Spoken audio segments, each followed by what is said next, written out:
Masjid Darussalam terletak di Kampung Jayengan Kidul, Kecamatan Serengan, Solo. Masjid ini menyimpan sejarah datangnya para perantau dari Banjar, Kalimantan Selatan. Masyarakat Banjar mulai datang ke Solo pada tahun 1890-an.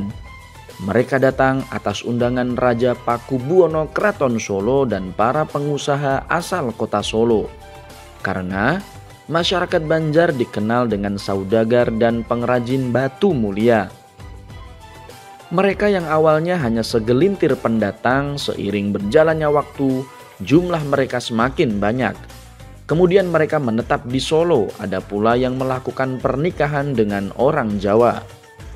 Pada tahun 1900, para saudagar batu mulia ini membeli sebidang tanah dari keraton untuk dibangun sebuah langgar.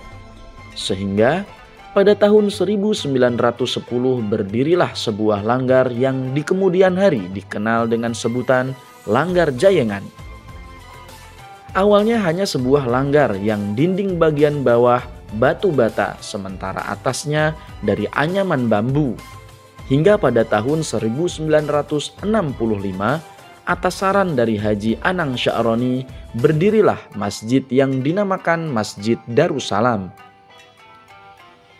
Pembangunan Masjid Darussalam tak lepas dari para perantau masyarakat Banjar yang mayoritas berprofesi sebagai pedagang emas dan berlian. Mereka kemudian bersatu mendirikan sebuah masjid sebagai sebuah pusat syiar dakwah dan kebudayaan Islam. Orang-orang keturunan Banjar di daerah Jayengan ini juga memiliki budaya tradisi unik yang hingga sekarang masih dilestarikan keberadaannya. Setiap datangnya bulan Ramadan, masyarakat keturunan Banjar ini memasak bubur samin untuk dibagikan kepada masyarakat.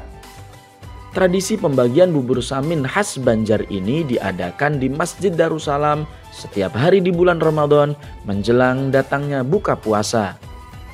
Selain dibagikan, juga disajikan untuk menu berbuka puasa atau yang dikenal dengan takjil.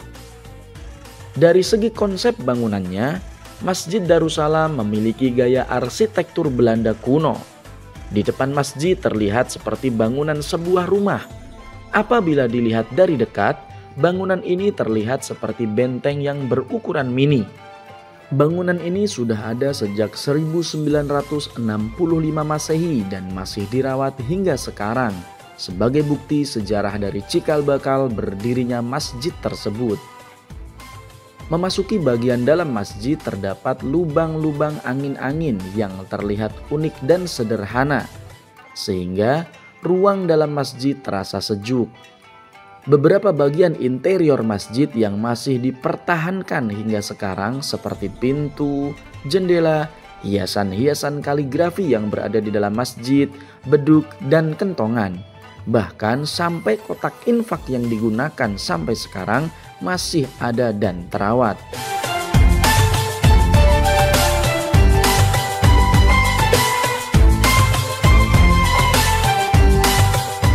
Nah, Assalamualaikum warahmatullahi wabarakatuh, sahabat TV 10. Waalaikumsalam. Yang dimuliakan Allah Subhanahu wa taala.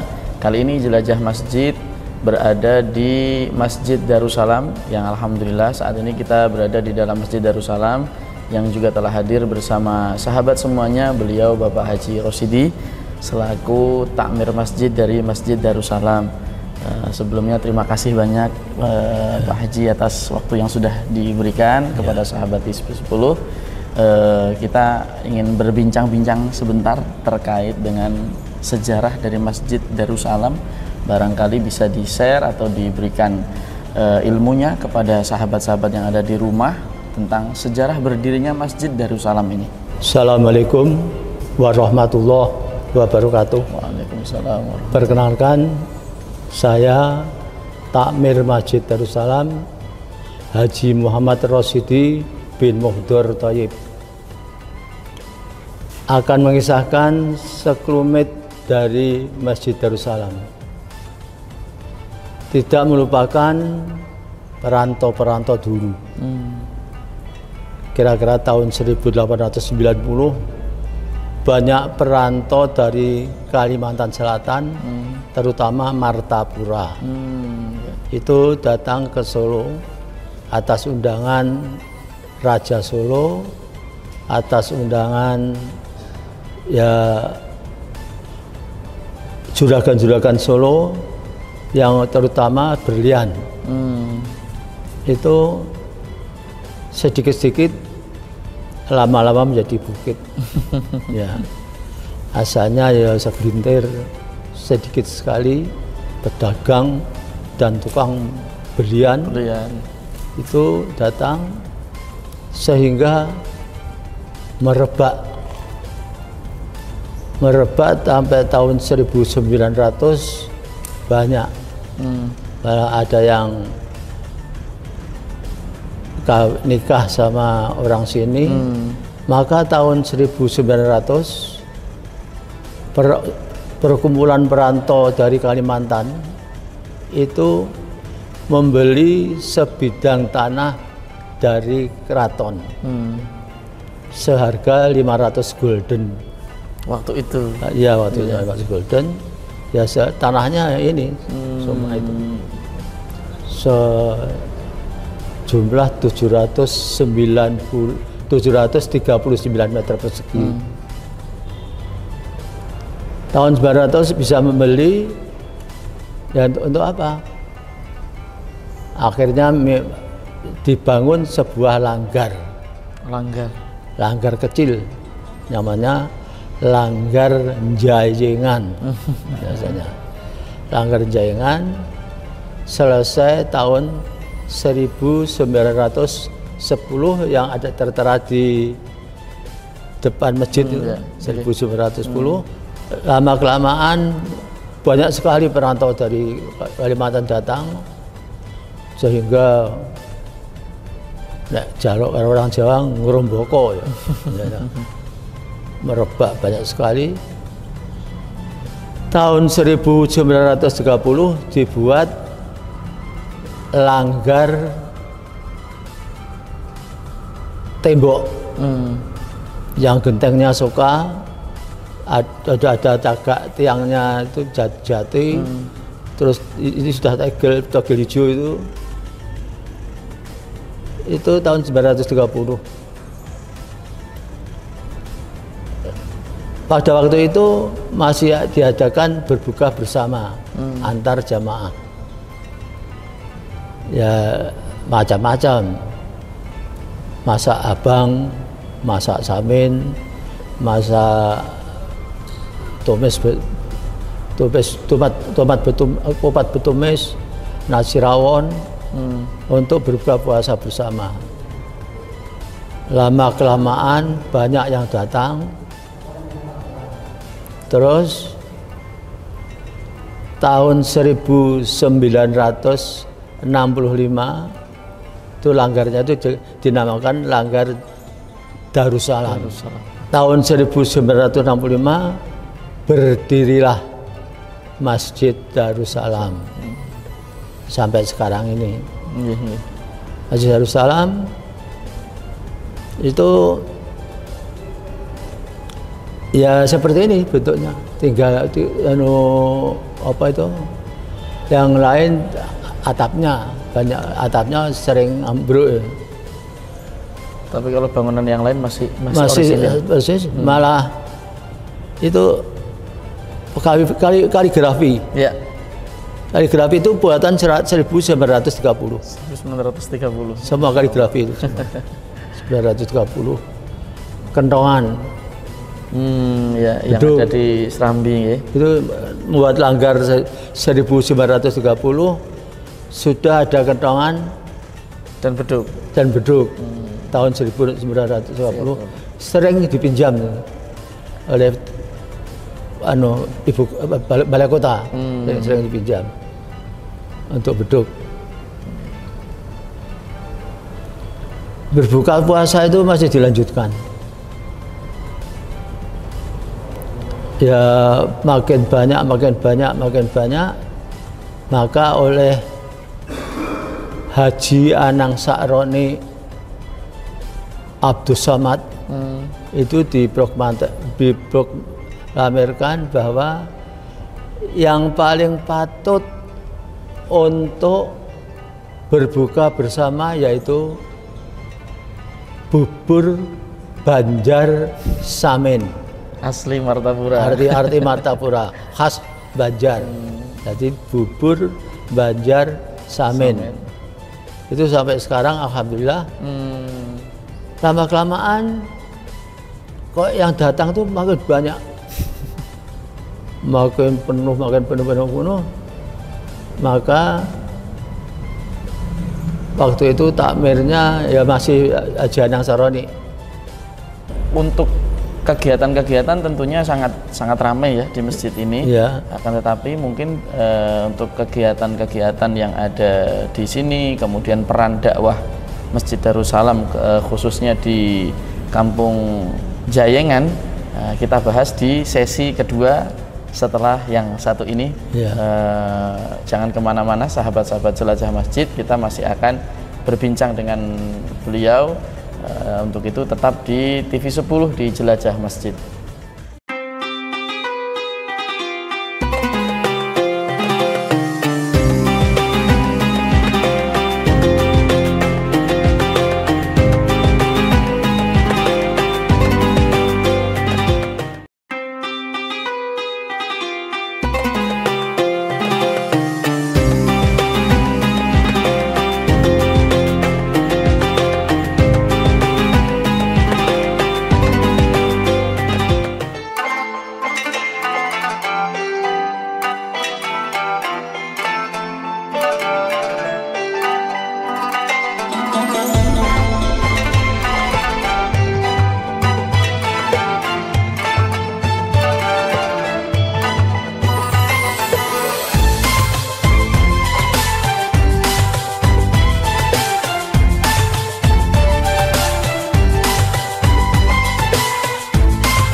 Masjid memiliki fungsi dan peran yang dominan.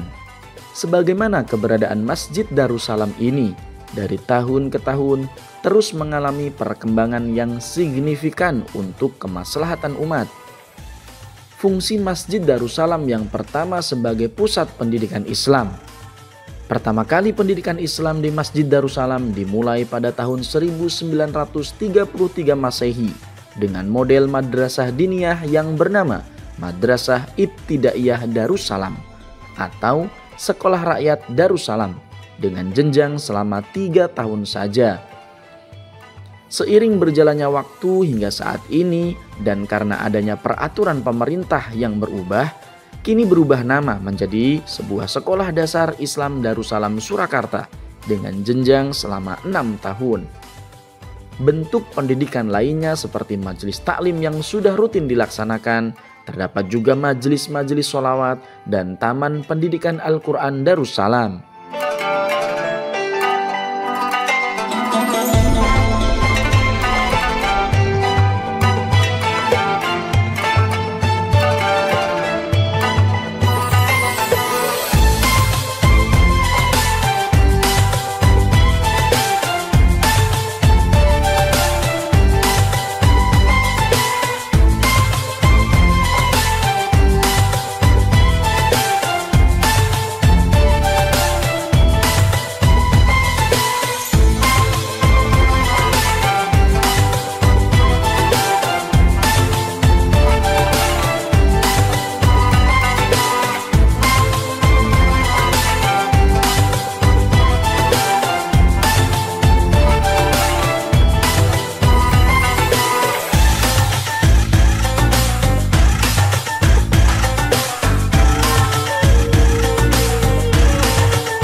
Masjid menjadi jantung kehidupan bagi umat Islam yang selalu berdetak untuk menyebarluaskan dakwah Islam.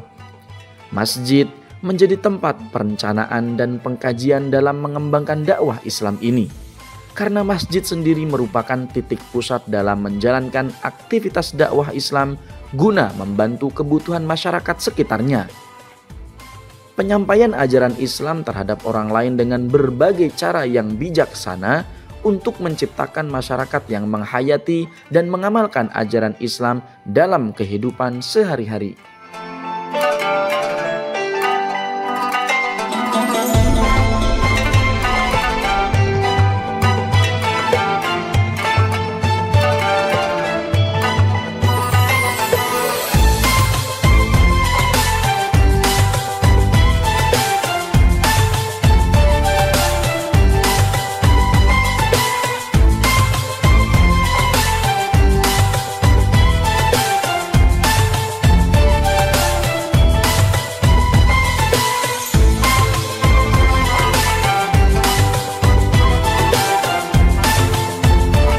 Nah, sahabat Jelajah Masjid, kembali lagi di Jelajah Masjid TV 10, masih di Masjid Darussalam di Kampung Jayengan.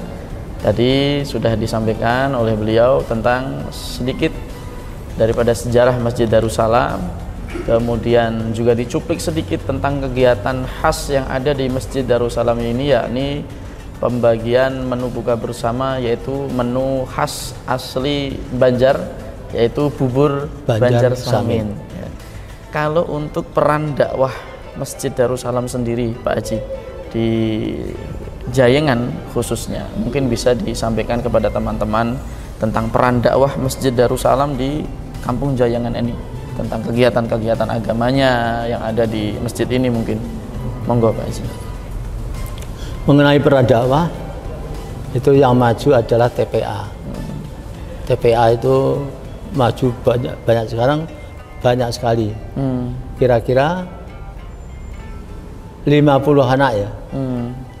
Itu maju sekali, malah tambah terus TPA-nya. Terus kalau amal harian, yaitu kalau malam Jumat baca Dalail Khairat, malam Kamis Rotibul Khadat, terus malam Ahad Burdah, terus malam Senin tahsin Al-Quran, malam Selasa juga urut-urut, Senin, Selasa, Rabu pelajaran tahsin Al-Quran dan tajwid. Terus masih banyak lagi bacaan Nariyah. Malam Sabtu Hadrah Darussalam yang terkenal sampai ke Gurawan. Ya. Jadi dari tahun waktu Habib Anis, bapak-bapak saya sudah hadrah di Riyadh. Masjid Riyadh. Ya, Masjid Riyadh. Ya. Itu sampai sekarang sudah mudah-mudah masih dipakai oleh, alhamdulillah masih dipakai Masjid Riyadh untuk khol-kholan itu.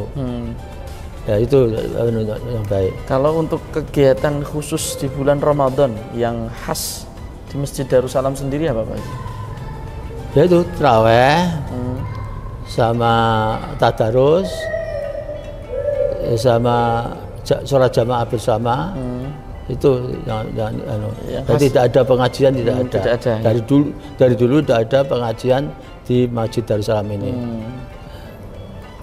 Yang khas artinya ya pembagian menu bubur itu tadi ya. Iya. Yang paling khas dari Masjid Darussalam. Iya. Ya. Karena memang didominasi oleh saudara-saudara dari Martapura.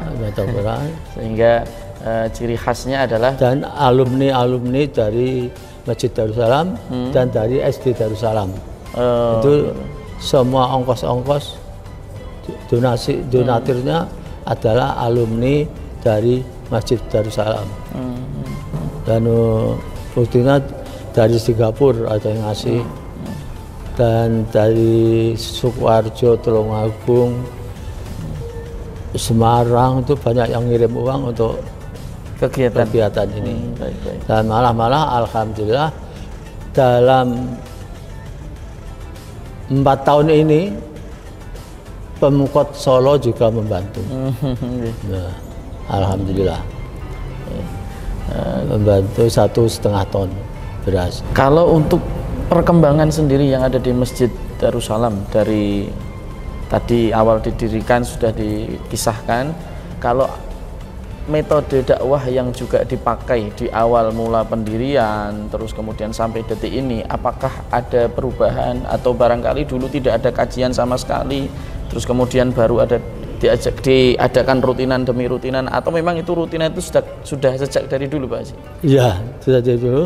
Dan kalau pendidikan itu yang mendirikan adalah Habib Usman Al-Idrus, yang sekarang sudah almarhum di As-Salam Bandung. Jadi pendiri SD, pendiri MI, Madrasah Islam Malam itu dulu Habib Usman Al-Idrus. Artinya mengalami perubahan dari tahun dulu, terus kemudian dengan peran yang sekarang ada. Ini sekarang kegiatan dakwahnya. Jadi TK, SD dan SMP, serta ada pondok Darussalam juga. Ya. Artinya dengan perkembangan Masjid Darussalam, kiprah dakwah atau peran dakwah dari Masjid Darussalam ya berkembang di dunia pendidikan ya. Iya, dunia pendidikan. Ya. Tidak hanya di kegiatan yang ada di dalam masjid saja. Ya, betul. Ya. Barangkali ada yang disampaikan, mungkin saran atau nasihat bagi teman-teman jelajah masjid yang ada di rumah Pak Haji, silahkan. Bagi teman-teman, anak-anak, semua kami menghimbau, majukanlah Masjid Darussalam. Majukanlah Masjid Darussalam melebihi dari sekarang ini. Dah itu aja. Ya. Singkat tapi maknanya cukup mendalam tentang bagaimana generasi-generasi selanjutnya untuk menghidupkan apapun yang ada di dalam masjid, terkhusus Masjid Darussalam, umumnya di semua masjid yang ada. Ya. Untuk kemudian menjadi generasi-generasi yang menghidupkan masjid. Baik, terima kasih banyak Pak Haji atas waktu yang sudah diberikan kepada sahabat jelajah Masjid TV 10. Mudah-mudahan Masjid Darussalam semakin berkembang pesat. Amin. Membawa keberkahan khususnya di Jayengan, umumnya di seluruh umat Nabi Muhammad SAW. Demikian sahabat TV 10 yang dimuliakan Allah Subhanahu wa taala, bincang-bincang kita dengan beliau Bapak Haji Muhammad Rosyidi yang ada di Masjid Darussalam. Jangan lupa terus saksikan perjalanan kami di Jelajah Masjid untuk kemudian menjelajahi masjid-masjid yang lainnya. Terima kasih. Assalamualaikum warahmatullahi wabarakatuh.